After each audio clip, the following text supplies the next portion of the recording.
What's going on YouTube? It's Xfinity 13 here with, GAP Nation. and today we are starting a new series that we've been wanting to do for a very long time now. We're starting with a wrestling podcast, and we're going to be trying to upload these every Wednesday, as long as our schedules go with each other.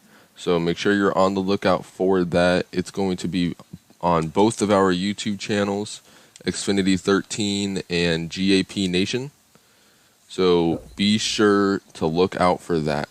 Alright, so here in this podcast, what we are going to be covering is we're going to be doing somewhat of a weekly recap with Raw and Smackdown, what we think about it.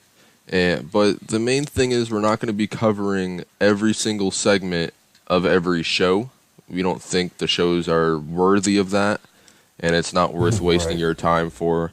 So we're just going to be covering main topics and kind of branching off and going with that. So if we do miss anything, be sure to put it in the comments section down below. But like I said, we're just going to be covering the main topics of the show, like the beginning, middle, and end, and anything that may stick out from there. So without further ado, let's get this underway. Alright, so to begin the show, we had Kofi Kingston come out, along with Seth Rollins coming out, and then after Seth Rollins came out, Brock Lesnar came out, and he was teasing who he was going to cash in on. The main point of Brock Lesnar being on Raw this week, you know he's not going to be there every week, it's Brock Lesnar. But the main reason why he was on Raw this week was because he was supposed to say who he was going to cash in on. But the issue with that was Seth Rollins walked out of the ring because he was getting frustrated with Brock. So Brock said, you know what, screw this, I'm not announcing it. So we still don't know who he's going to cash in on. But what are your thoughts on Brock Lesnar just winning the Money in the Bank in general? I feel as though it should have been more opportunity spread it. I feel Mustafa Ali should have had the opportunity to showcase his talents with the Money in the Bank, and I would like to have seen him go against Kofi Kingston. I think that would have been a great match. Yeah, that would have been a great match. High flyers. I think Vince seen AEW coming, and this was his desperation move to bring Brock.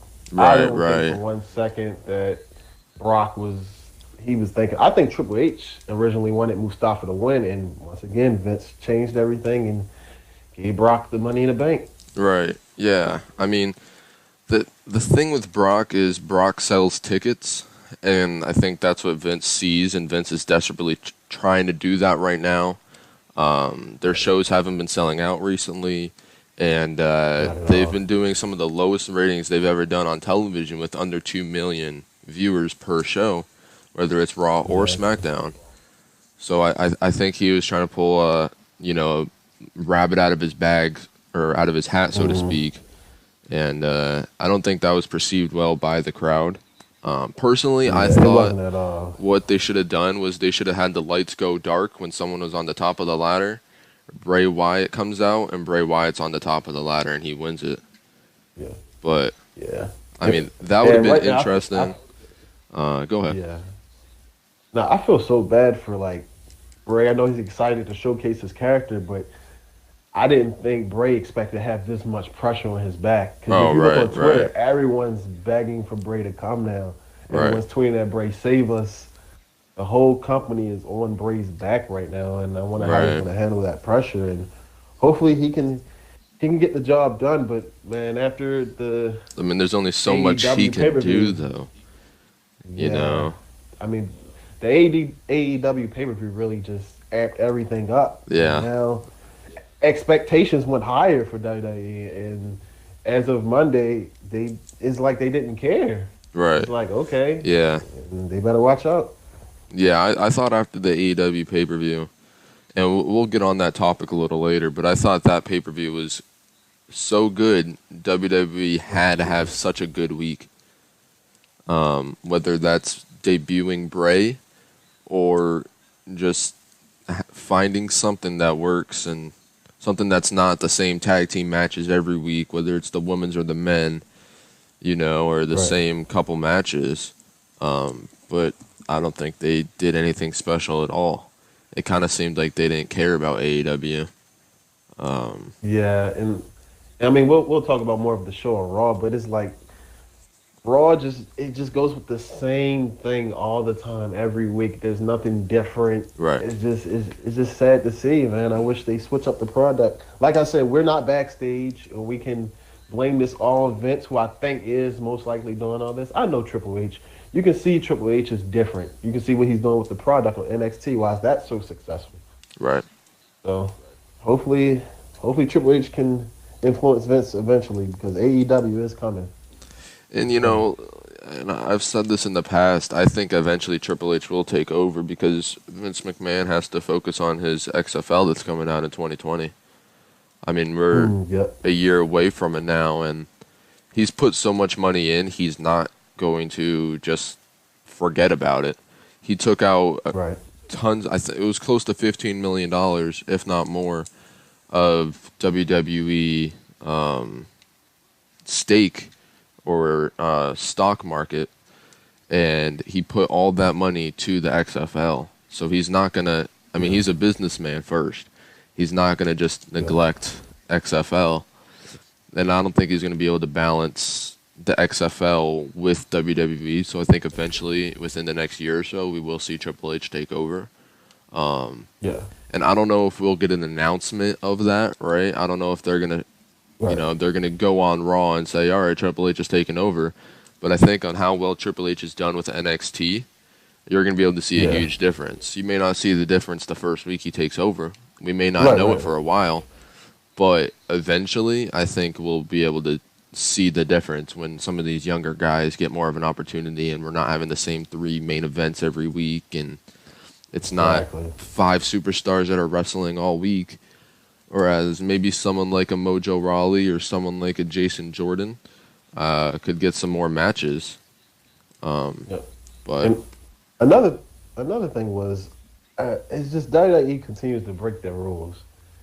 Say what you mean and do it. Right. Last week, Brock said he was going to make his decision on Monday. Make your decision then. Don't change up everything. It's just like with the rules and the wild cards. Right. How Braun and Lashley runs out the match, now all of a sudden it's a 1-on-1. Stay consistent. That's the problem with the product. Stay consistent. So right. Hopefully Triple H can fix all that. Hopefully Triple H can fix all that. And one thing that I was pretty confused about. There was a segment with Brock Lesnar and Seth Rollins in the ring later on in the show, and they portrayed it as Brock Lesnar had no idea he had a year to cash in. Right. Are they making him seem like an idiot? Come on. Like obviously now it's to the point he doesn't know the product, which is sad. He doesn't even know what the Money in the Bank contract means. Come on now, WWE. Yeah. Man. Everyone knows you have a full year to. Exactly. Cash in. If this was going to be our direction, what was the point telling us that he was going to make his decision? Right. It's for ratings. People tuned in and were like, "Oh, he's finally going to say who he's going to cash in on," and he doesn't cash in. And then, but that's just like ridiculous. It's like a YouTube video. You have clickbait, and clickbait. Yep. That's exactly what it is. Doing. Yeah. So. All right. So moving on, we had one match that we thought was really, really good that was worth mentioning was the Ricochet versus Cesaro match. Yeah, really good. Personally, I think that match showed Ricochet's true talent because Cesaro is a established superstar. He's been here for close to 10 years now, believe it or not. Right. And He hasn't been the WWE champion, but he's been a tag team champion for numerous times to the point where he's one of the better tag team champions in this generation within the past 10 years, I'd say, between them and the Usos in the New Day. So the fact that Ricochet was able to win that match, I think they're going to give Ricochet a push eventually. I do feel a little bad for Cesaro, though, because I feel like Cesaro is kind of in a lost place in the card right now because of his tag team partner, Sheamus, being out with a concussion or whatever's going on with that. They're not sure if he's going to retire or not. So I think Cesaro's just kind of lost in the card right now. They don't know whether he's going to be a singles guy or if Sheamus is going to be able to come back. And my whole thing with Cesaro is, I've been big on Cesaro since he debuted from NXT. Right. And I feel as though he is the most lost superstar talent that they dropped the ball on, man. He's a big talent. And no offense to Sheamus and what was his other tag team partner that got hurt? TJ? Tyson Kidd? Natalia ex-boyfriend? Tyson Kidd, there we go. Tyson Kidd. Right. I feel as though he should have been a singles competitor his whole career. Right. He's that talented in the ring. Still to this day, I believe he's a top 5 talent in the WWE. And I don't understand why they just don't book him correctly. First of all, he should have a belt. Right. Just like Braun should have had a belt. But look at Braun career is declining. The only person that can say Braun career is probably Bray at this point. Right. Or for feud with Bray. But Cesaro, I just wish. I mean, it was obviously a great match between him and Ricochet.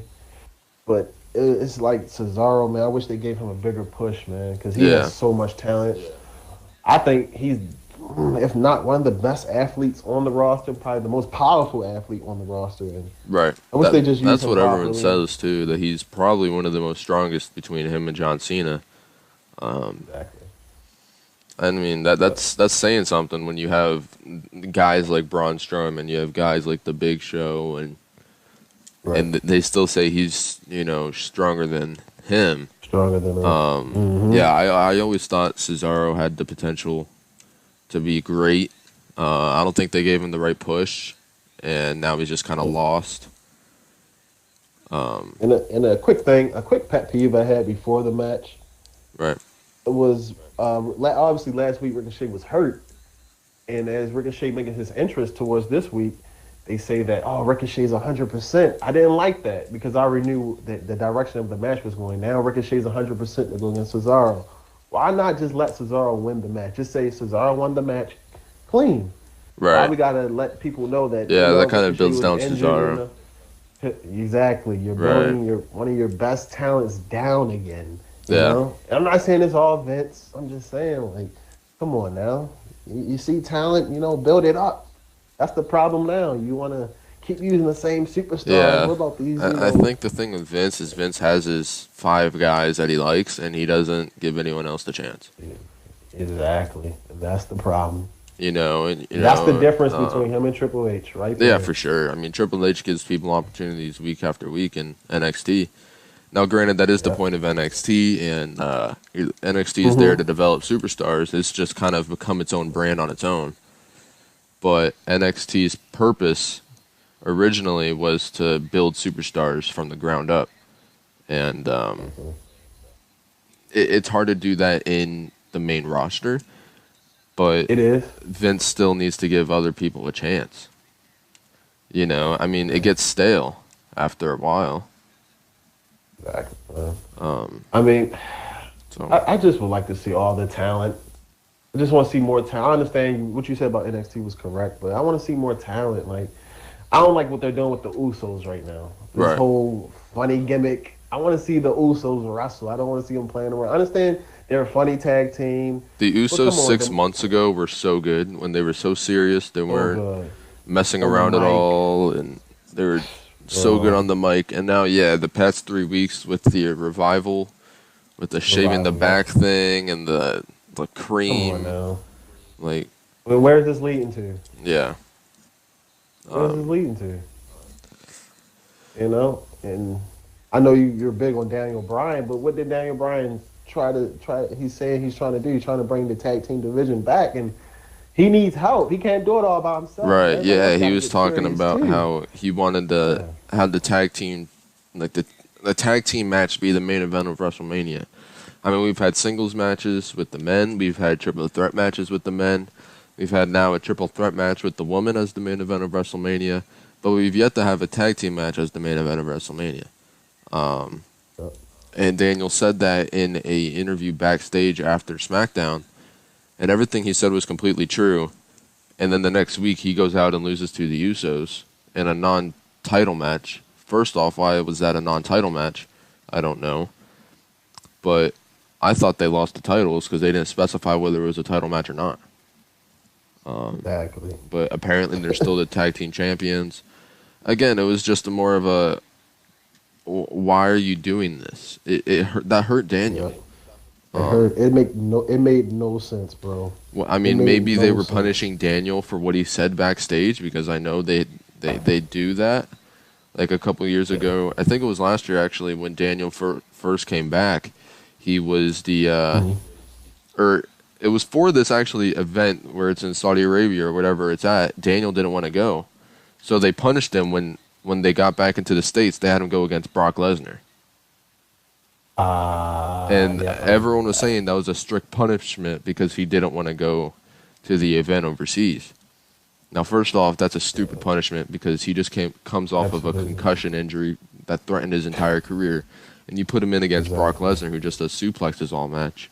And doesn't care about your health. Right, what do you think? Doesn't hold anything back. Like, are you trying to kill him? Are you trying to make him retire? I mean, if you're going to punish superstars, at least just don't put him on the card. Don't put him into a match that can end his career.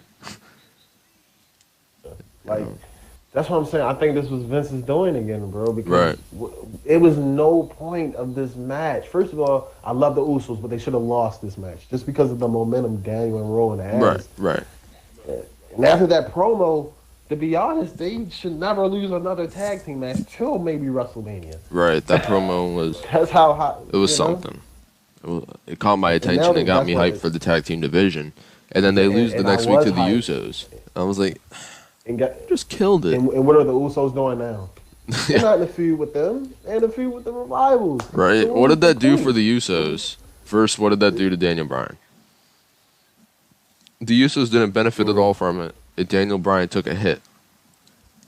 Yep. So I don't understand it. Made no sense. I mean, there's a reason why I'm not a WWE writer, I guess. So bad. And now you're starting to understand why people that's leaving the company after a couple months they start leaking stuff like, didn't really like working there. Felt like I was held in prison, you know. Yeah, I mean that's what Dustin Rhodes said after AEW's pay-per-view. He said he feels like he finally got set free from prison. And if that's what he's comparing, like that's what he's saying WWE is, something needs to change. Because something as great as wrestling, everyone that's in WWE at some point loved wrestling, and then it seems as though once you get to WWE, your passion fades away because they ruin it for you. And I think that's what happened with, say, a CM Punk, who loved wrestling so much, and then WWE just ruined it. And I think they're doing that with a lot of people. Another thing that I wanted to talk about was Triple H builds up all of these guys in NXT. Yeah. And once they get to the main roster and Vince gets his hands on them, they're nothing. Yeah. I mean, just some superstars to name. You have Shinsuke Nakamura. You have Rusev. You have Bayley. Until recently, I will say, Bayley is the champion now. But how long was she just kind of there? You have Robert Roode now, Chad Gable, Jason Jordan, even Braun Strowman. You know, you have all these guys that are so good and they were so over in NXT, and now they're nothing. And I'm pretty sure the thing, and I'm not a professional wrestler, I'm not in the NXT locker room, I'm pretty sure the thing now is please don't send me there. Right. It's kind of like please don't send me to the main career suicide sort of thing. Yeah. Yeah. Please do not send me there, man. Because, to be honest, after the Shinsuke thing, I would have looked at it as though like, oh, heck no, I can't do it.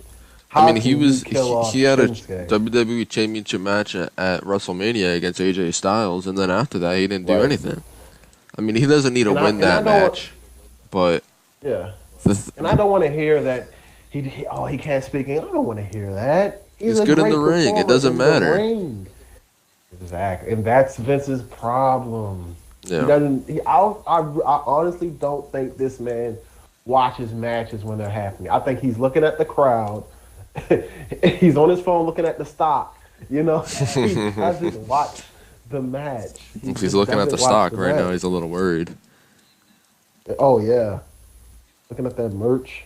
Right. I mean, I just wish his priorities was in check, man. And that's the difference between I put NXT and AEW on a certain platform other than the WWE. AEW and NXT are all about wrestling, Right. wrestling mechanics, you know. And I'm not saying WWE doesn't have good wrestling. We have some good wrestlers. We talked about Cesaro, Ricochet, Right. Aleister Black, who we haven't seen yet, who we're gonna be talking about shortly. They're good wrestlers. It's just they, and obviously the competition they go against, you know. And Right. it's just hard to see, man. I wish Triple H was just step in and just take over the whole thing, but he can't. He can't, man. Right. Right. The old man is gonna be there for a while, apparently. So. Right. That's another thing to bring up, though. It's Aleister Black. Him and Ricochet were both together in a tag team, and I didn't mind that. That's fine. And then all of a sudden, Ricochet's getting the push, and Aleister Black isn't being even mentioned right now. If anything, what he was doing for the past couple of weeks, he was doing just like backstage promos, kind of like how Mojo Rawley was doing, where he's just talking. But like, what is... Aleister Black was so good in NXT, and now he's becoming nothing. And that shouldn't be a thing. Injured? Is he injured? I haven't seen anything on it, so I don't think so. Me either. The only thing that I know is he's not traveling to the Super Showdown because of his tattoos. Exactly. Because that's a very conservative country. I don't know. And it's a very conservative country. Same thing with Bray, right? I mean, I would assume so. It also depends on how Bray dresses. I mean, obviously, you have some people that do have tattoos. Like Seth Rollins has a tattoo across his back. The Undertaker does have tattoos. But I think there's a certain line there. Okay. So I'm not sure about Bray. But, like, for example, there's no woman there in that pay-per-view. Yeah. Because it's such a conservative country. So, I mean, they do have to be careful with that. But, again, what are you doing with Aleister Black, man? And the thing is, I used to watch. Aleister Black was also one of my favorites in NXT. I used to watch all his matches. I love his. He's great in the ring. He reminds me of a bigger CM Punk. Right. Just a bigger CM Punk, man. He's so good, man. He's so good. And if the WWE drops the ball on Black, I might be completely done. Because he is a superstar. Right. This is big talent right here. I think he's bigger than Shinsuke. He's just that good. He's also good on the mic. He just never has the opportunity. These little promos he's doing, you know, it doesn't really do anything. Because everything's always so cryptic with him. So you never fully understand what he's talking about. But hopefully he gets back in the ring. And I don't know who I would like to see him feud with. I haven't really thought about that, who I would like to see him feud with. But hopefully he gets back in the ring. I would like to see him get like a little title shot, maybe a title run, maybe. And right. Hopefully, the one thing I'm scared of is the crowd losing faith in Black, because that's what happens. You don't see him on TV for so long, and the crowd forgets about him.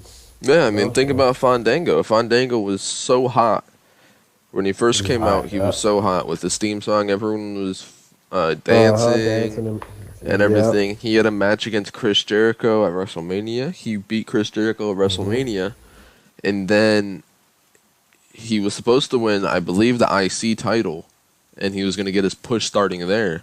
But he got a concussion, and he went to the WWE medical staff before the match, and they took him out, and he hasn't had a push since. And then, he comes back 3 months later, no one's dancing, no one's doing anything. People forget about him. That's my thing with Bray Wyatt right now. Bray Wyatt 2 weeks ago, he had that, where we finally saw how his character was going to be with the mask and everything.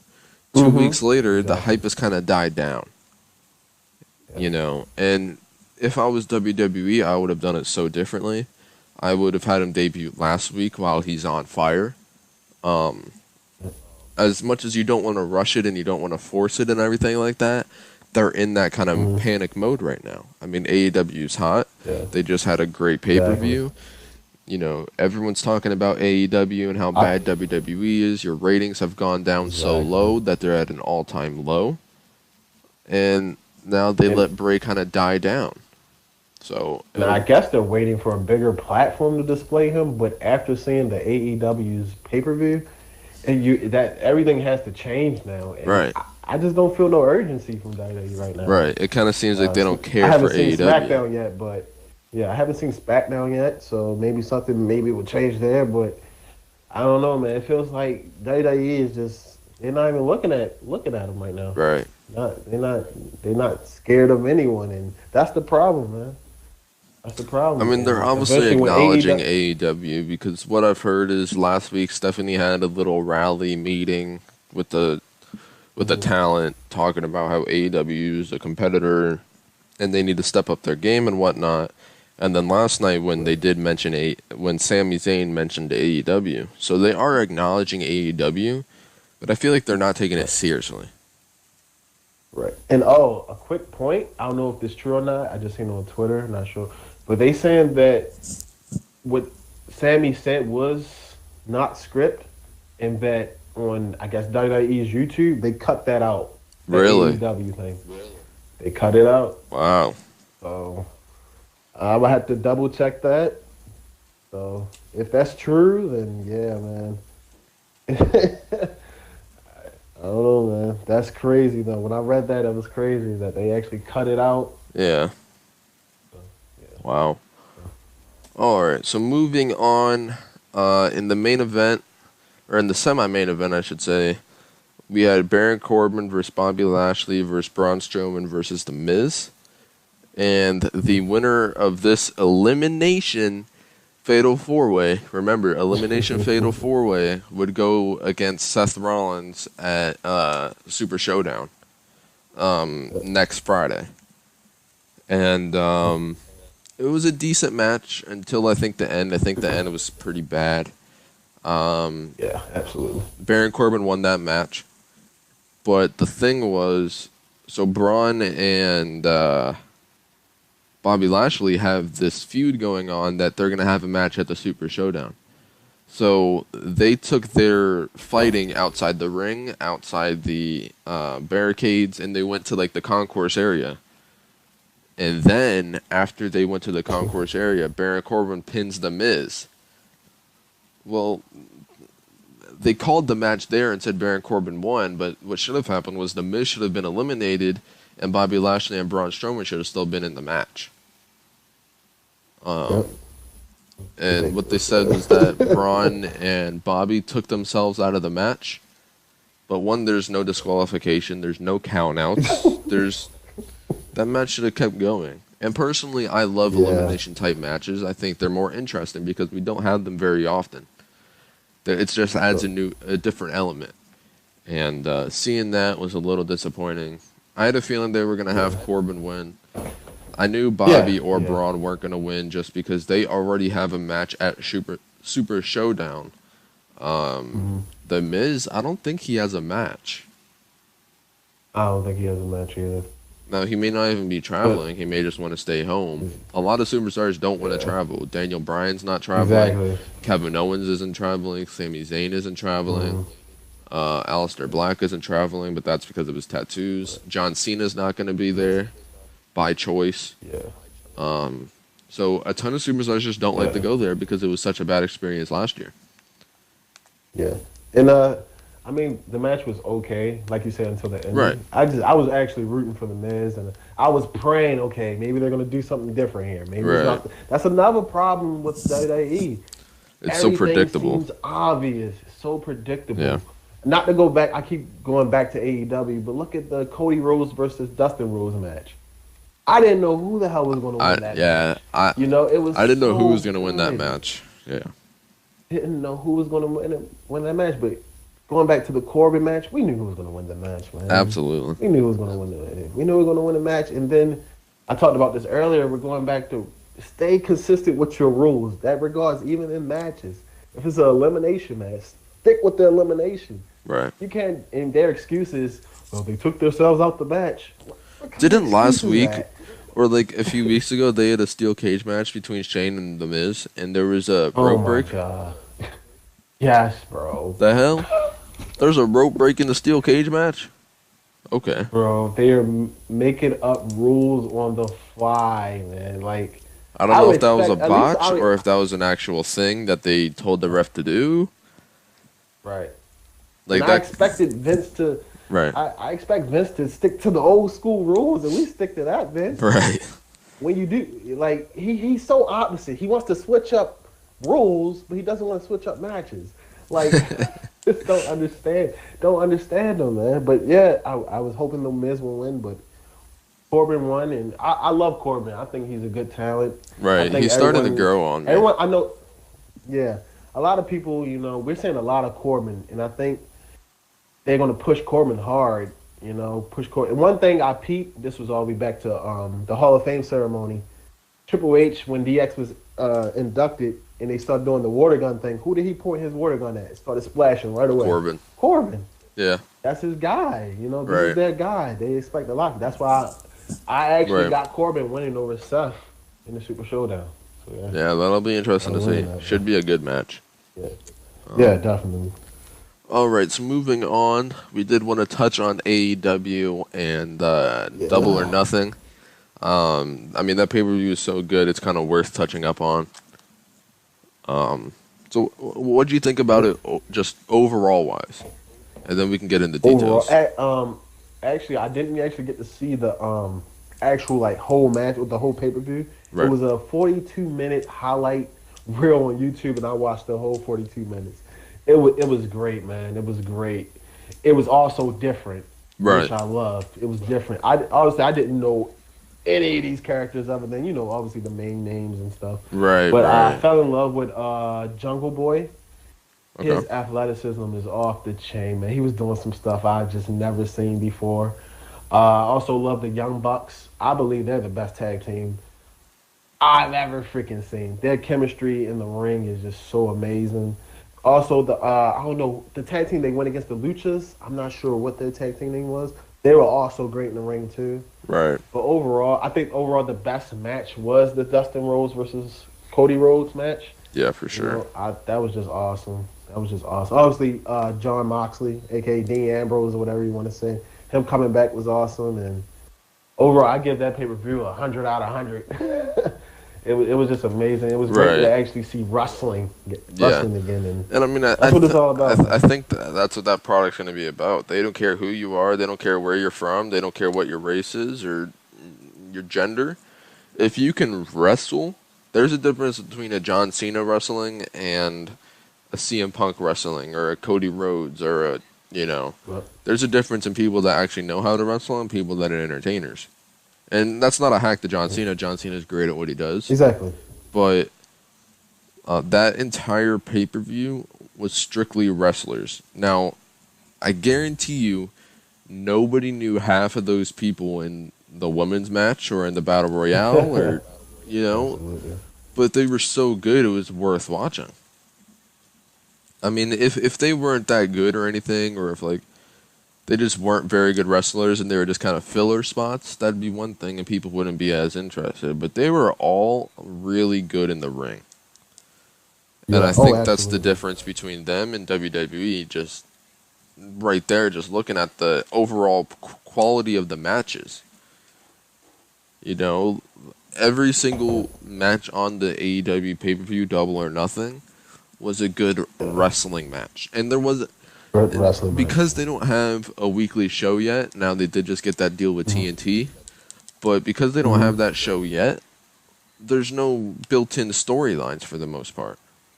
It's hard to build in storylines, so they're strictly telling stories off of the wrestling, and they're doing a hell of a job of it.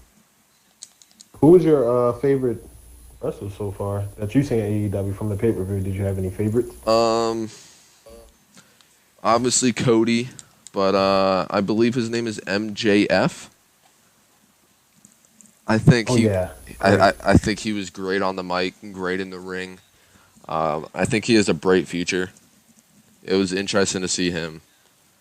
He reminded me of a little bit like a Miz. Yeah, definitely. 100%. I think that's a good comparison. But my favorite match by far was the Cody Rhodes match.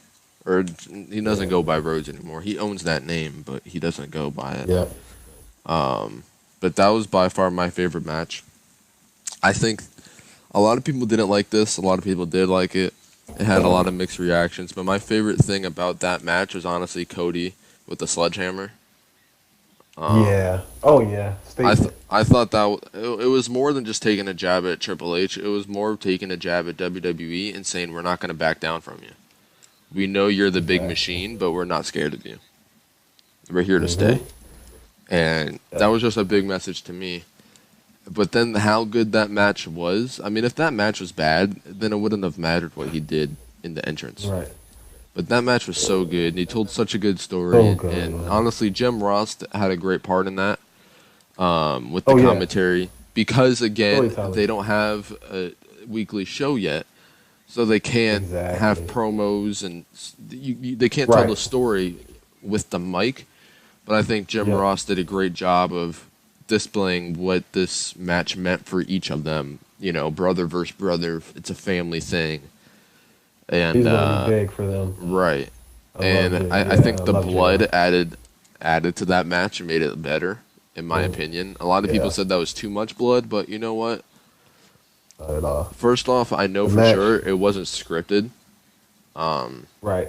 It was actually Cody's wife that made Dustin bleed. Oh yeah. She hit him with a cane, and it made Dustin bleed in the head. But I think that added to the match, and then obviously the ending with Cody getting on the mic. I mean, you can just hear the crowd's pop. The crowd loved it. I loved it.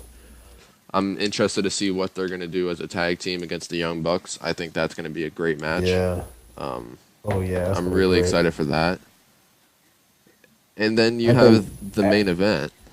But go on. Oh, yeah. No, actually, I was about to bring... Go, keep going. I was actually going to bring that up. The main event, in my opinion, was... It wasn't as good as Cody, I think. I don't think the storytelling was as good. Right.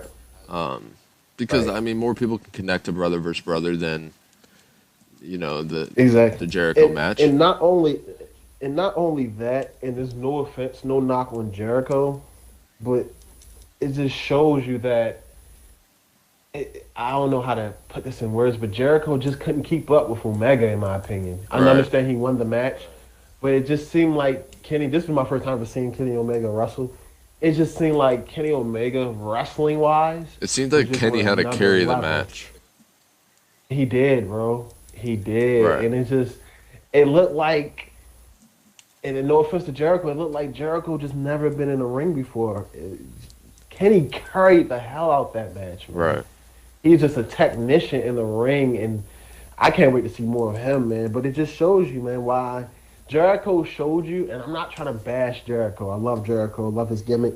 It just shows you why WWE is on the decline, because guys like Jericho in the WWE is getting main event matches, getting more camera time, you know, than superstars who are more deserving. And I think that's a problem. And I think that goes back to WWE's mindset of, okay, what worked in the past? Let's stay with it, you know? Exactly. And that's the difference between Triple H and Vince. Vince only goes with what worked in the past, and he doesn't look for the future. And when he has looked for the future in, say, a Roman Reigns, he shoves it down our throat to the point where we don't want it. Yep. Exactly. So it's either we get it shoved down our throat or we don't get it at all. And I think the difference between him and Triple H is Triple H just gives everyone an opportunity week after week. And NXT, you know, you don't see the same matches every single week. He gives everyone a chance, and that's all you can ask for. You know, it's once you get the chance, it's up to you.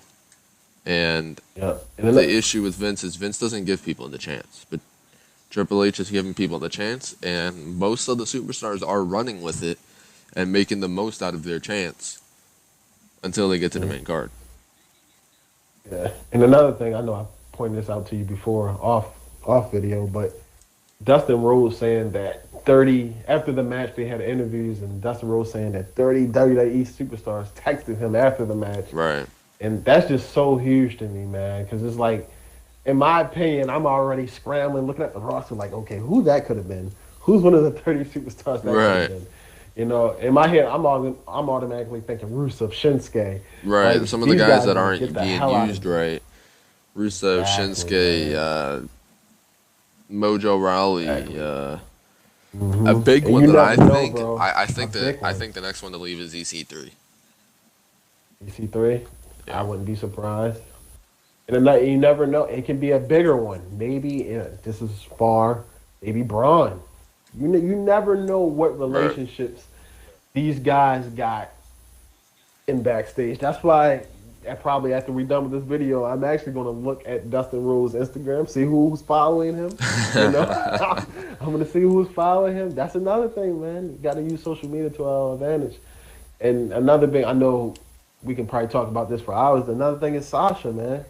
We would love to see Sasha back in the WWE, and maybe AEW is going to give a look at her, maybe not, because of the way she left. I'm not saying she completely left. We don't know what her decision is going to be. Obviously, she's unhappy about the outcome of WrestleMania, and Right. she felt as though her and Bayley should have had a longer title reign, which I believe.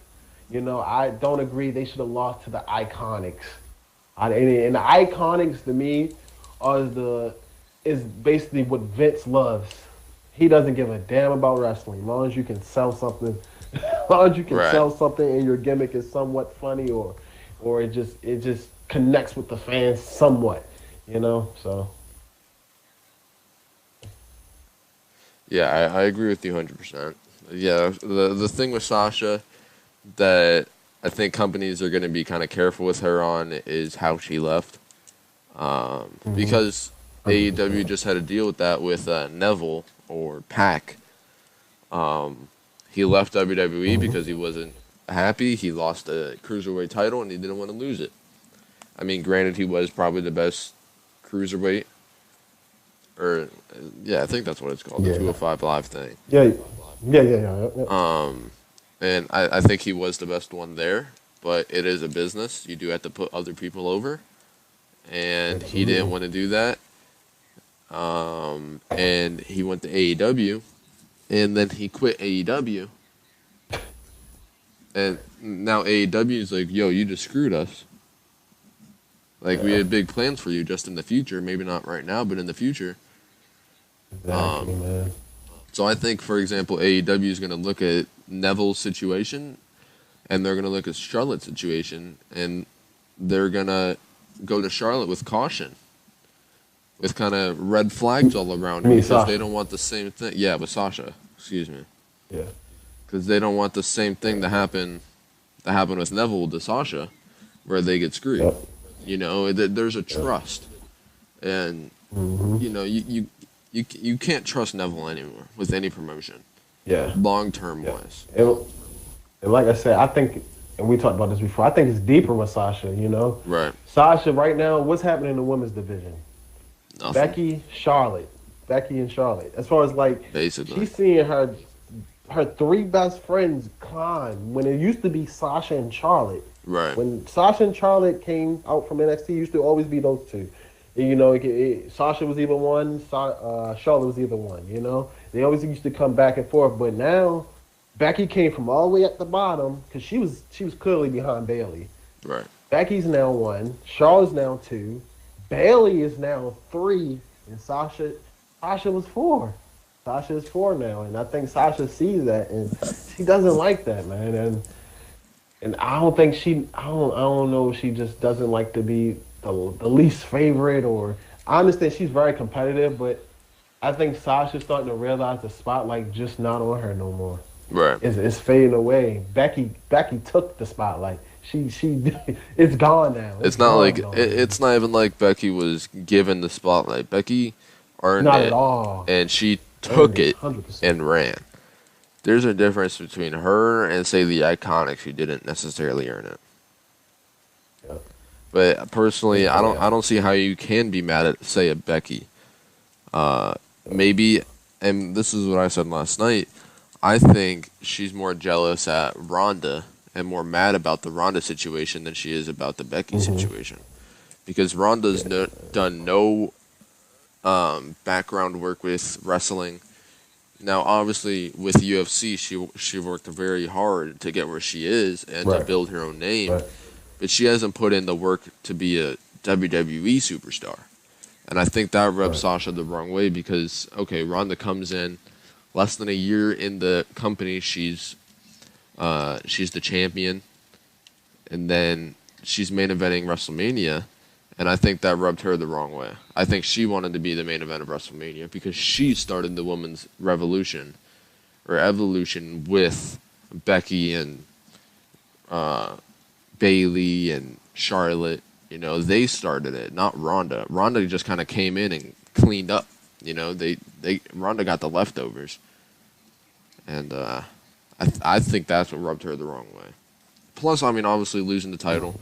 I don't think she wanted to lose the title at all, but I think it was a mix of her losing the title to the Iconics and Ronda. Yeah, I mean, and I understand the whole Sasha probably being mad about Ronda because Ronda surely, not saying she came out of nowhere, right? But look who brought her up. Wasn't it The Rock? The first ever appearance was with The Rock. Yeah.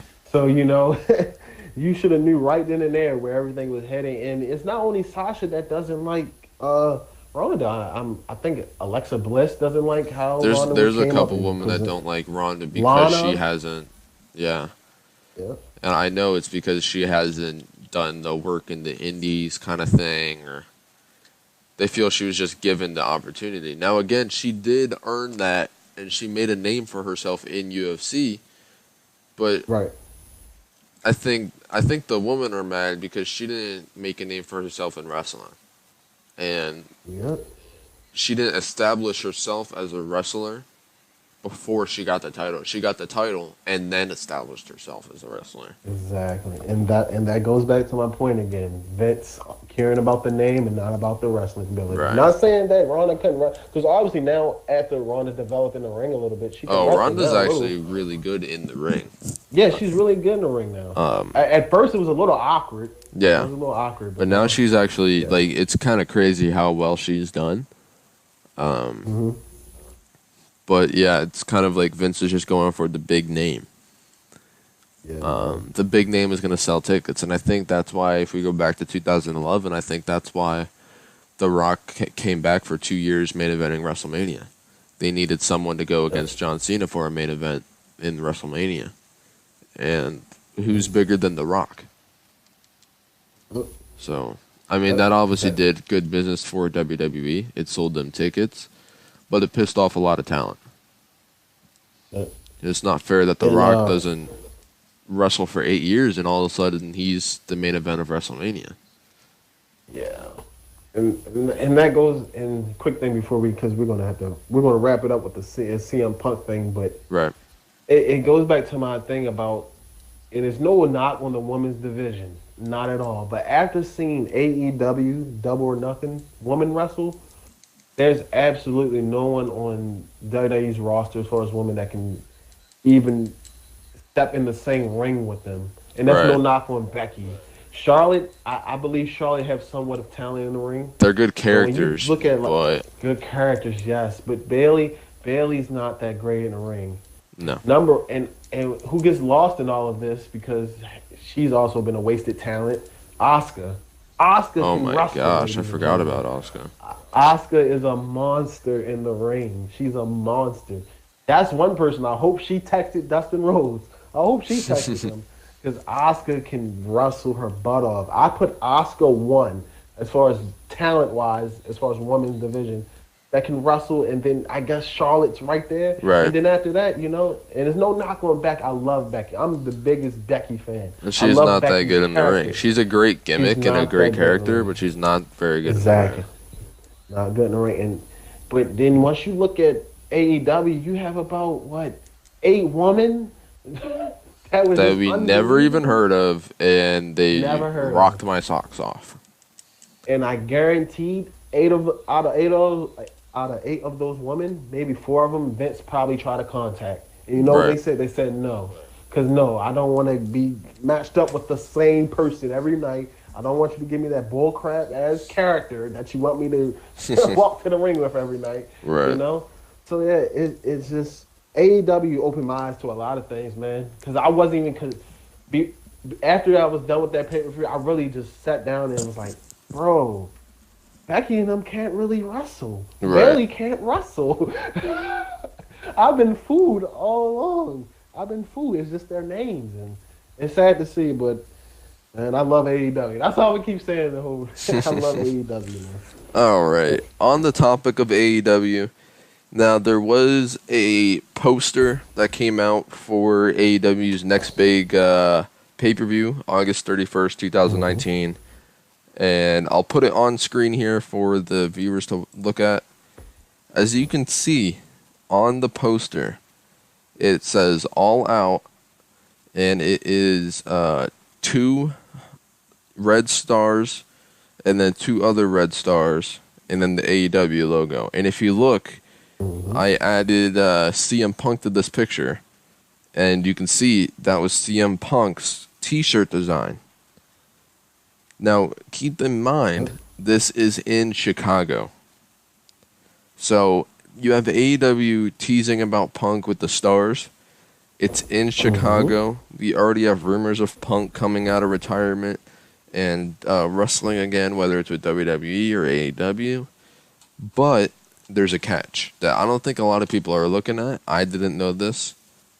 But if you look on the screen, the picture on the right is the Chicago city flag. Yeah. The city of Chicago has the 4 stars as well. So one, that's where Punk got the 4 stars from.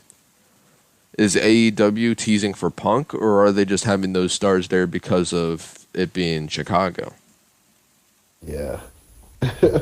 Yeah, and I guarantee you they did that on purpose just to tease Punk. Oh, absolutely. But oh, yes. I think people are reading into it too much, and they're saying, "Oh my God, all right, Punk's it's in Chicago. Punk's going to be there, guarantee." And no one realized that that's the city flag. And I hope no one realized that, because I want all the money to go to AEW. Right. I want all the money. They deserve after what I've seen, they deserve a rating, because it's wrestling. Right. You know, it's wrestling. So, I mean, if Punk do come out, there's so many scenarios, man. The thing about Punk, he doesn't even have to wrestle. He doesn't even have to walk all the way down to the ring. Right. What I was saying last night, I think, so in the, most likely the main event of that pay-per-view is going to be Chris Jericho versus Hangman Page for the title. Mm-hmm. Whoever wins that match, all Punk has to do is just have his music play, and he just stands at the ramp. And Twitter would go insane. Pop. Yeah. Like he doesn't have to say a word. He doesn't have to even come to the ring. He doesn't have to hit anyone with the go to sleep. All he has to do is just show up. And that would go insane. Now, whether or not that's going to happen, that's another thing. Yeah. You know, he seems pretty stubborn about wrestling. Man. He doesn't seem to like it anymore. He does have a pretty good... Vince left a bad taste in his mouth. Right. Yeah, for sure. And then that's another thing. We touched on this earlier. Someone like CM Punk loves wrestling. Yeah. And then they make it too corporate and too business, and he stops loving it. And I think that's what happened. He burned out. Then he went to UFC. He didn't do very well in UFC, but you know what? Props to him for at least trying it. A lot of people wouldn't even try it. And now he's doing commentary for a UFC affiliate. So I know he's liking that. It's just whether or not he wants to get back in the ring. But the stars are aligned, no pun intended, with the red stars. The stars are in line for CM Punk to make a return, whether it is WWE or AEW. But it'll be interesting to see. Yeah, and hopefully, you know, I want him to make an appearance, but I doubt he is. Right. I don't know what's going to happen, but it just speaks to CM Punk's character. Punk was never about the money, and I hope everyone understands that. Yep. He was all about wrestling, and he wasn't about himself. If someone was better in the ring or had better momentum, Punk felt as though that person should be ahead. He never felt as though everyone should be behind him, you know. And I think that's why Sasha is stuck in that mentality. Sasha still thinks she's number one, when in reality, no, you're not anymore. It's not your time anymore. It's Becky's time now. Right. Punk always understood his role, you know. Yeah. I think what was the one thing that got what was I remember you mentioned this last night about Punk not being happy about someone being booked. What was that again? Was it the Rock situation? Right, with the Rock situation, he thought it wasn't fair that the Rock doesn't wrestle for 8 years and he made events WrestleMania when CM Punk was the biggest heel at the time. He was the WWE champion. He thought that should have been on the main stage at the main show. And what he wanted, he didn't want to drop the title to The Rock. Or even if he did, he wanted to be in the main event. So his proposal to Vince was that it would be a triple threat match between Cena, The Rock, and CM Punk. And he didn't care who won that. He just wanted to be a part of the main event. But instead, obviously, he drops the title at Royal Rumble. They go on to Rock and Cena go on to wrestle. Cena wins the title. And Punk is stuck wrestling The Undertaker at WrestleMania, which he absolutely hated because he lost to The Rock. The Rock goes away. He lost to The Taker at WrestleMania. The Taker goes away for a full year. He then lost to Brock Lesnar, who then goes away. He was losing to all of these part-timers literally in a row. And Vince was like, oh yeah, losing to The Undertaker is going to make you the top heel in the company. How is losing to a 50-year-old part-timer going to make you the top heel in the company? And that just goes back to my point, man. Vince cares about the name. He doesn't care about the wrestling ability. Right. And Vince has to understand there's no more Stone Cold, there's no more Rock, there's no more DX, there's no more Prime Undertaker, there's no more of those guys, you know? Yeah, he's going back to the well. Yeah, you got lucky with those guys. I'm telling you, I don't know how you found them or where you got them from, but you got lucky with those guys. Right. This time you got to put in some work like Triple H is doing in NXT. He's trying to find those guys, you know? And Vince, I don't know, man. He's lazy to me, man. He doesn't want to look for talent, man. And CM Punk, I understand CM Punk. He went through 3 guys that's gone. They were all big names. It literally went from the Royal Rumble versus The Rock, and then it went from WrestleMania with The Undertaker, and then it went to SummerSlam with Brock. Yep. 3 big pay-per-views in a row. And that's what's going to burn people out. Exactly. And now you want him, I guarantee he's begging for him back. Now you want to beg for him back. Why? Why you want to beg? So you can put him in another match against Brock Lesnar? What makes you think, and I know everyone's saying, oh, CM Punk make return. No, he may not. Look at this. And even though I know Punk he says he doesn't watch the product no more. Come on, he watches a little bit of it. He sees WWE on his Twitter timeline. Right. I don't know if he turns on the TV and watches it, but I'm sure he does see Twitter. He sees this Brock Lesnar thing. I bet he in his chair, Brock Lesnar again, and y'all think I'm going back to that? Right. I want him to say, I really want to know Punk's opinions on AEW because I know damn well he's seen a little bit of it. I know he did, and hopefully I can find something on him saying something about it. But yeah, man, it goes back, man. CM Punk was mistreated, man, and he's going to be the wild card. If he commits to AEW, it's a wrap. I really think it's a wrap. If he commits to WWE, he could. If he commits to bring the company he can change back. things there. Yeah, he can bring it back. Absolutely. But if he goes back to him and let's put you against Brock Lesnar, then I guarantee you, Punk is going to control everything if he goes back. Oh yeah, he everything's going to be on his terms if he comes back. 100%. He's going to make sure of that.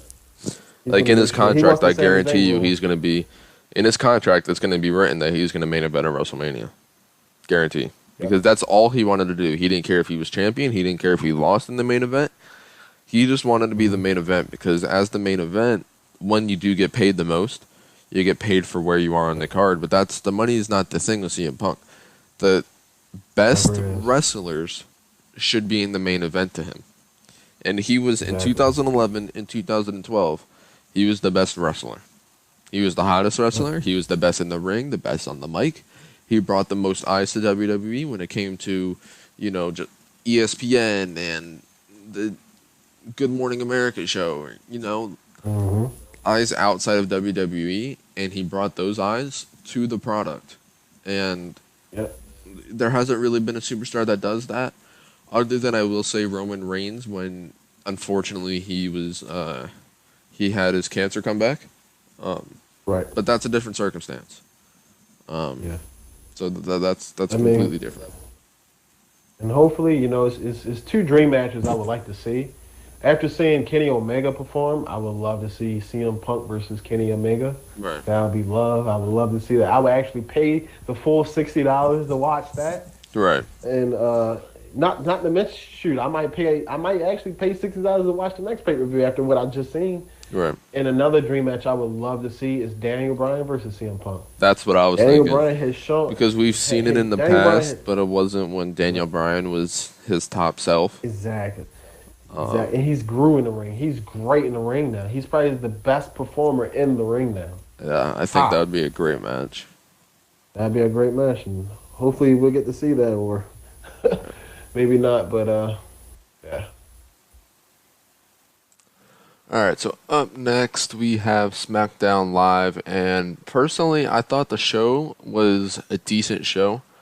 I think last night's Raw was very underwhelming, especially coming off of AEW's pay-per-view. But I thought SmackDown had a decent show. I thought they had a good intro and a good match after that. And speaking of the intro, Kevin Owens opened up the show, and Kevin Owens had just a typical in-ring promo, and it was a very good Kevin Owens promo. You can always expect a good promo out of Kevin Owens. He's a very reliable superstar when it comes to that kind of thing. And then you had Kofi come out, and Kofi and Kevin Owens had their own match. And I thought that match was actually pretty good. What'd you think? Yeah, very good. It was 10 out of 10, man. Right. Obviously, Kofi did his thing. KO did his thing. Right. There's some good spots in the match. Right, for sure. KO did a swanton. Yeah, bomb KO did the swanton. I thought that was actually pretty surprising to see KO do something like that. Yeah, so it's good to see him. He probably did. I just never seen it. Yeah. Right. It's good to see him do other moves and all of that kind of thing. So yeah, I thought that match went pretty well. It was a good way to start out the show. I mean, they did start it out with a promo, but right after the promo, it was a 5-minute promo, and then it turned into the match, and I thought it was probably the best match of the card. Yeah, Kofi came out with the win, and right after the match, you can see Dolph looking backstage, and obviously, I'm expecting that to be a good match too. Yeah, that should be a good match. Every Ziggler match is honestly a pretty good match, whether it's Ziggler and The Miz in 2016 or 17, whenever that series of matches happened. Dolph is always a good performer, and Kofi is obviously a good performer too. So I expect that match to be very good. So up next, you had Daniel Bryan and Rowan, and they came out with their tag team championships, the blue tag team championships. They haven't changed them yet. I don't know if they're going to or what, but it's still the blue tag team championships, and they cut a decent promo. Just a typical fashioned heel Daniel Bryan promo where he's talking about, saving the earth and all of that nonsense. Yeah. And then Heavy Machinery interrupts them. And personally, I like that a lot, just for the fact that it gives Heavy Machinery the opportunity. Yeah. It's not the same. It's not the same two tag teams just fighting each other. It was, it was just refreshing to see something like that. So yeah, I like that. The Usos and right, those type of guys, go against Daniel and them. Right. It's great to see a character like Otis. Everybody get to see Otis, how crazy he is. He reminds me of a Big E. It's crazy. Yeah. You never know what he's going to do. And also, you get the chance to maybe see these guys in the ring. I got the chance to see them in NXT. They're very good in the ring. Otis is actually the more talented one. Really? Believe it or not. He's very talented. Yeah, he's really good. Very athletic, by the way. Don't be fooled by his size. Very athletic. So, I can't wait to see them go against each other. Yeah, it'll be interesting to see when they have that match. Yeah. Because and obviously I think Daniel and them going to win. Right. Obviously, I think that's right. But Daniel's not traveling to the Super Showdown, so right. It might happen next week.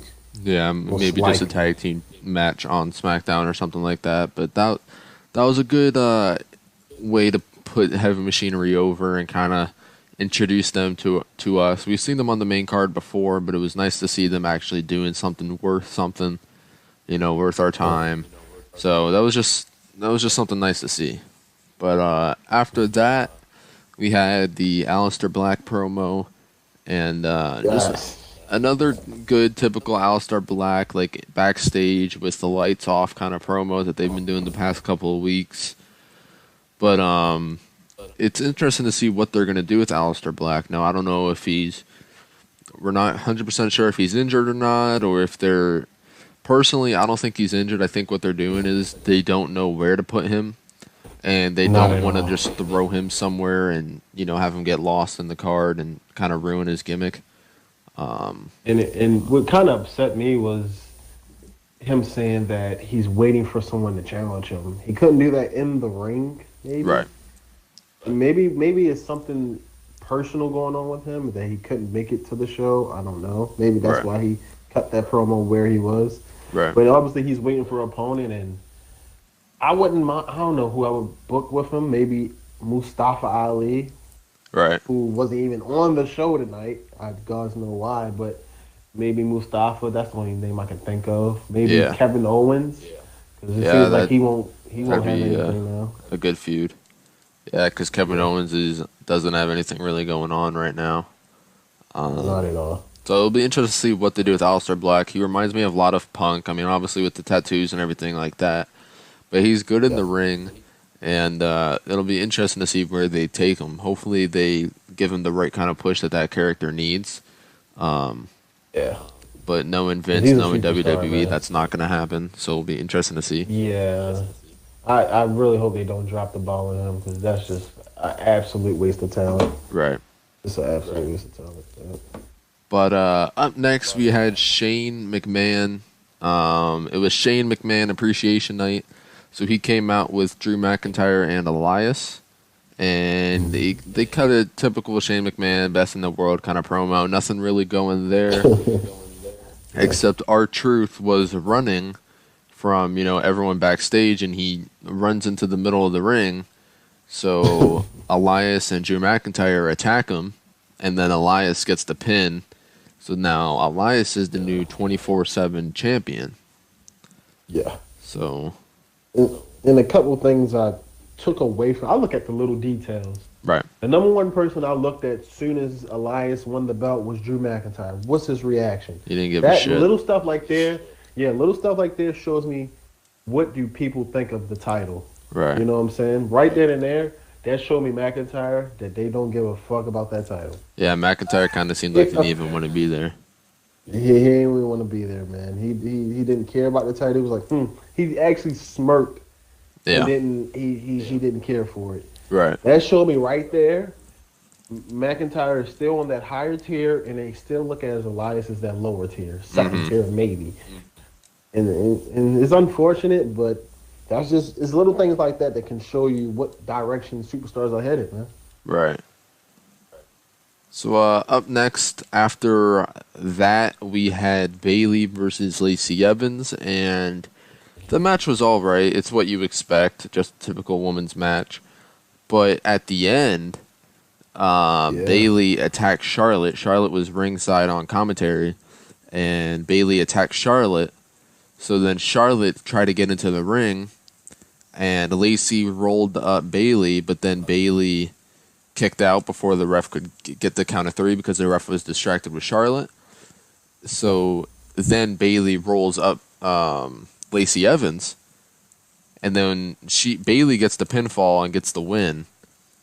And Lacey seems as though she thought Charlotte cost her the match because she rolled up Bayley and would have had the 3 count if the ref was paying attention and wasn't too worried about Charlotte. Yeah.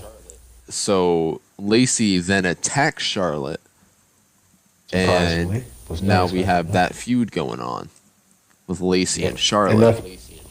And that's probably a potential #1 contenders match coming up between those It two could dudes. be, It's like right. who goes against Bailey. Yeah.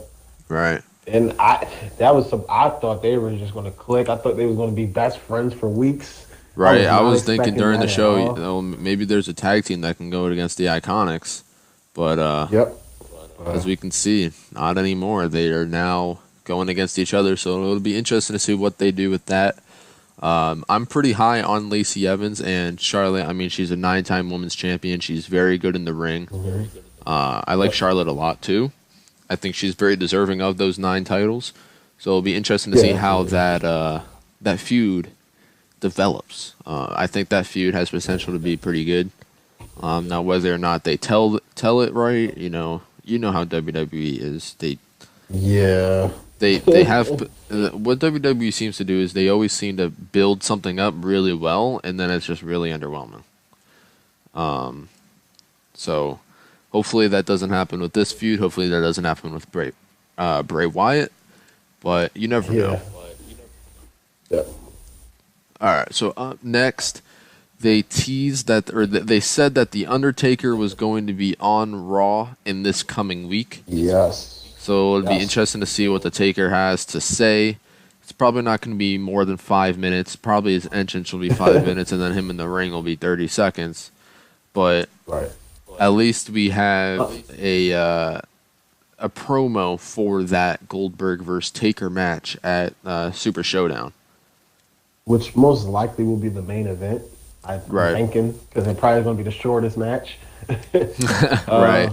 Hopefully, during this promo, Taker not only will talk about the Superstar Showdown, but also his future. Right. I would like to know what's next for him. Potential. Yeah, 'cause he wasn't on the WrestleMania card this year, first time in a while. Exactly. Yeah, I would. He did show up on the Raw after that, but he wasn't on the card. And who did he show up? Did he attack anyone? After he attacked Elias. Okay, so that probably won't have nothing to do with it. But yeah, I can't wait to see that and see what he has to say. Yeah, it's always nice to see Taker. Hopefully, we get a little more in depth with the Goldberg versus Taker match, because personally, I'm not too invested in it. Just because there's not a build up for it, and I got to have a build up in order to be invested in it. So exactly, it's absolutely been no build up. Right. I think it's just a money thing, and 100%. I think that's all it is. Really, is just the money thing. It's gonna sell tickets over there. But it'll be interesting to see what Taker has to say. Yep. All right, so up next we had the main event, and the main event was Elias and Drew McIntyre going against Roman Reigns and R-Truth. Yeah. And it was a typical match. Not too many big spots or anything there. Roman does end up getting the win for his team with R-Truth. But then afterwards, R-Truth pins Elias because Roman Reigns. What did he spear? I think he speared Elias.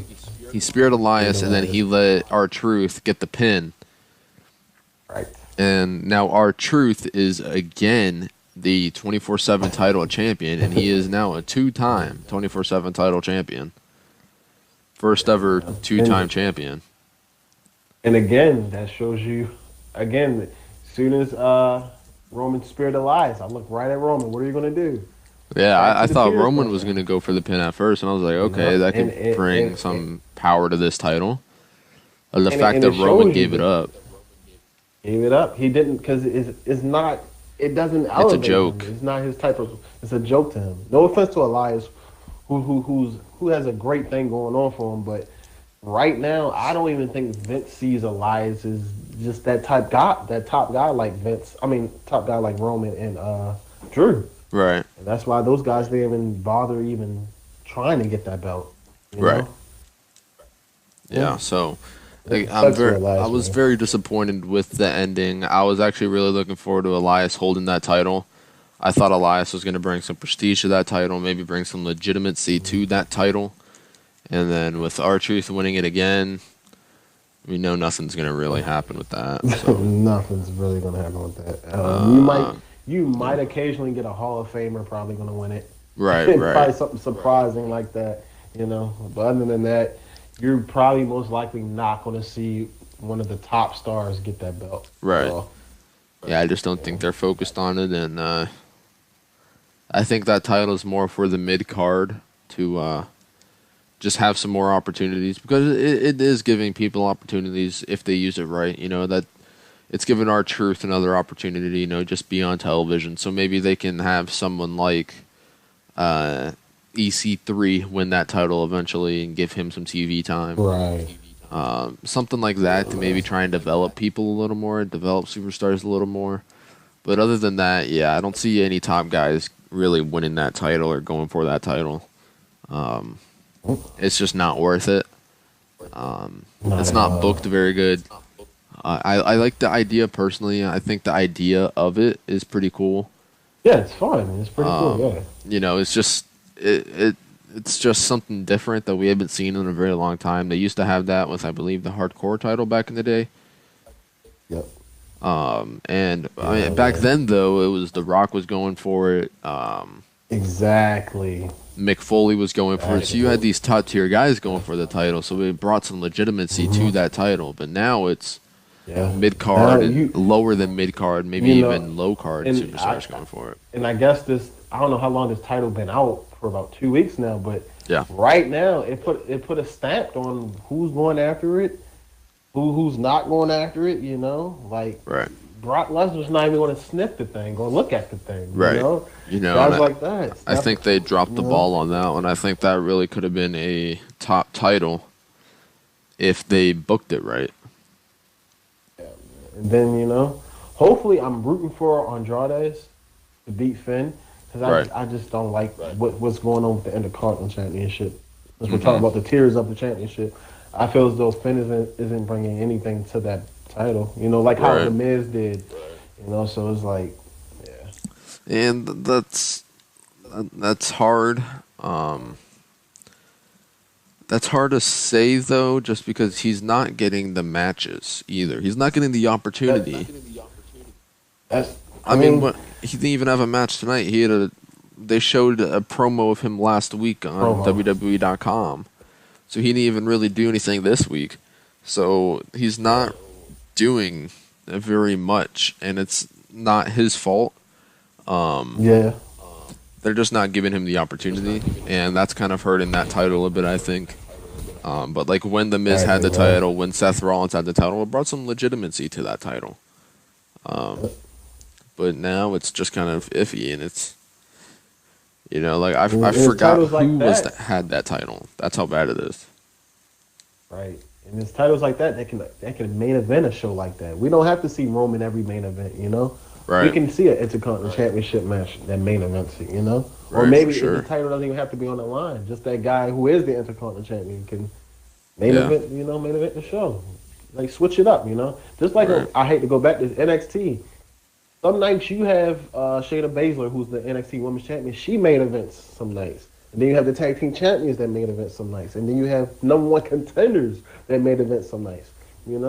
Just keep it fresh, keep it all fresh. That's why NXT is so successful now, because everything is so fresh and new there. Yeah. But yeah, all in all, I thought this show probably was a 7 out of 10, being generous. Yeah. It wasn't anything great. It wasn't anything bad either. I thought the show started off really well with the Kofi promo or Kevin Owens promo with Kofi coming out and having that match. I thought that match was very good. Had some really good spots with, again, the Kevin Owens Swanton Bomb. I thought that was really cool to see.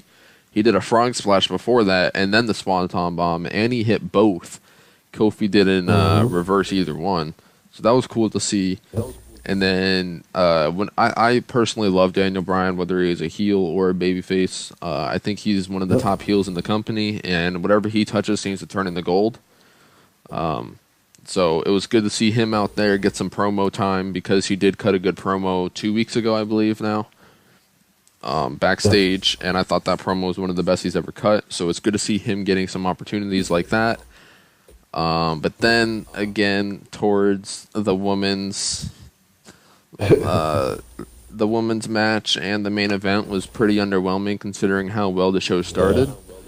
Yeah. But and we pick on Bailey a lot, but Bailey she's just not it, man. To me, Bailey is just too babyface. Yeah. I mean, she's gone away from that since she's become a singles competitor again. But so I just still can't get that image out of my head. Right. And it's to the point you can't even make the girl heel no more. Right. You can't make her heel. Right. It just doesn't work. It doesn't work. And I'm starting to feel that way about Finn Balor. Right. Can you really make him heel? Can you really do it? Right. You know what's so crazy? We talk about those two that can't become heels, but John Cena can become a heel. For some reason, I feel as though he can become a heel and it will work. I don't know why, but it will work. I think the reason why John would work as a heel is because we've seen John as a babyface for 15 years now. We want to see him be a heel. We want to see him change his character up a bit. You know, we got the taste of him being Thugonomics John Cena for a couple of years back in the earlier 2000s, and that was great. And then once he became the kind of like machine PG John Cena, you know, at first it was fine. We didn't mind it too much. But then as it got fed down our throats, we kind of got tired of it. And I think now everyone, from what I've seen on Twitter and everything, is starting to miss John a bit. And I think the company itself is trying to miss John. Starting to miss John. You know, I think John, whether you loved him or hate him, he put asses in seats. And he made people turn on the television screen. And maybe now that we're not seeing John, we're not as... I mean, there's a reason why ratings are so low.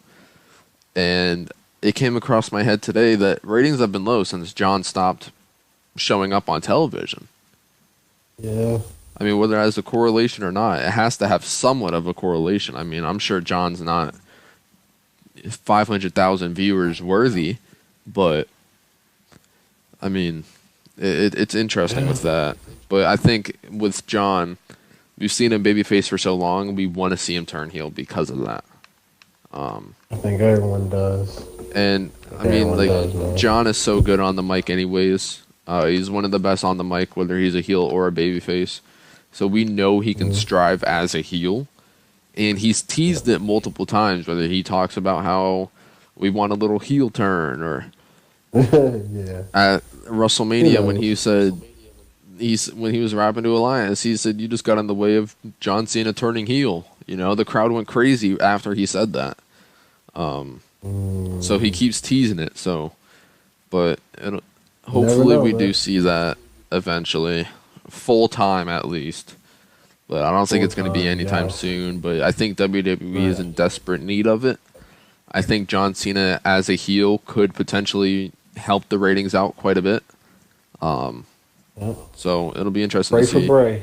Yeah, that's Pray for Bray. That's what they're doing right now. They're praying for Bray. Hopefully Bray works out for him because I'm invested in Bray a lot. I liked him when he was had his old gimmick, you know, the Firefly gimmick beforehand, 2016-ish. I really like that gimmick of him. So, because if this doesn't pan out, it's a GG, man. Mm-hmm. It's gonna be bad. AEW is gonna just chomp at the bits. They're gonna feast on this. Right. Feast, man. Yeah, I think AEW is here to stay, and WWE has to eventually take them as a serious competitor, or I don't know if AEW is going to be good enough or even big enough to take down such a huge empire in WWE. They may have built themselves up to the point where they physically can't be taken down. You know, that's another thing. I mean, they're a multi-billion-dollar company. Yep. It's going to be hard for AEW to take them down. So I think that's why a lot of people in AEW are saying we're not a competitor. We're just an alternative option. We're just another option. We're giving wrestlers another option. We're giving Viewers another option.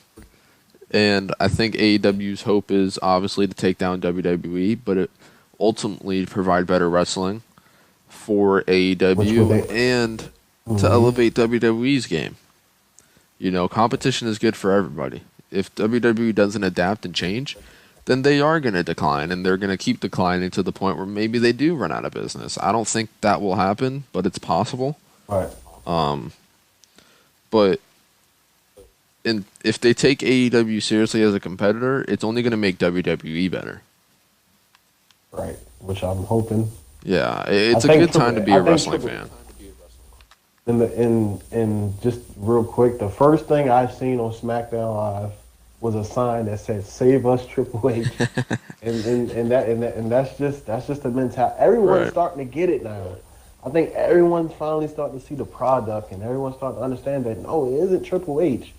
Triple H is trying, but Vince is standing. He's holding his ground, man. He's not letting Triple H influence him at all, man. Right. He's stuck in his old ways, and hopefully Triple H can. It'll be interesting to see what Vince does with the XFL coming up. I know I touched on that earlier on in the podcast, but with the XFL coming up, Vince has to focus on that a lot more if he wants the XFL to be successful, unlike the last time he launched that in the earlier 2000s. So he's going to have to put a lot of time and focus into the XFL. He may not have enough time to balance XFL and WWE. So maybe that's where Hunter comes in, and that's where Hunter starts taking over the creative process and the directing and all of producing backstage. So that's what I'm expecting. I 100% expect that to happen sometime within the next year because the XFL is launching in 2020. So as we get closer to that launch point, I think we're going to see more of Triple H taking over. And based on what he's done with NXT, I think it's best for, as cliche as it is, it's best for business. Yep. So. But with that being said, guys, that's going to be it for this episode of the PMO podcast. Make sure you subscribe to both of our channels. I will put both of our channels in the description below. So be sure to hit that subscribe button, and we'll catch you next week. Alrighty.